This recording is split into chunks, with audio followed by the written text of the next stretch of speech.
ఏమిటి ఏమిటి నాకు నువ్వు అక్కడ చేసిన పని? కోపడకండి, అంత శబ్దం వస్తుందని అనుకోలేదు. నిన్ను ఇక జన్మలో బయటికి తీసుకెడితే నా చెవిలో ఏలే చంపేవే. అంత మాట అనకండి. ఈల వేయటం నాకు మాత్రం ఇష్టమన్నా? ఏం చేయని చెప్పండి. ఎక్కువ సంతోషం కానీ బాధ కానీ కలిగినప్పుడు వేళ్ళు వాటంతటా అవే దగ్గర అవుతాయి, నోటి దగ్గరికి వెళ్ళిపోతాయి. లోపల నుంచి గాలి వస్తుంది, బయటికి శబ్దం వస్తుంది. ఇవన్నీ నాకు తెలియకుండానే జరిగిపోతాయండి. నా వల్ల కాదే. ఏలేసే పెళ్ళాన్ని ఏలుకోలేను.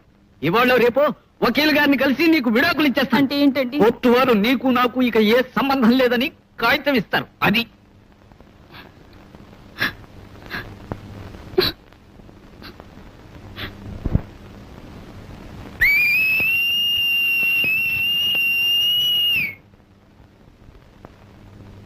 క్షమించండి, ఇది బాధ.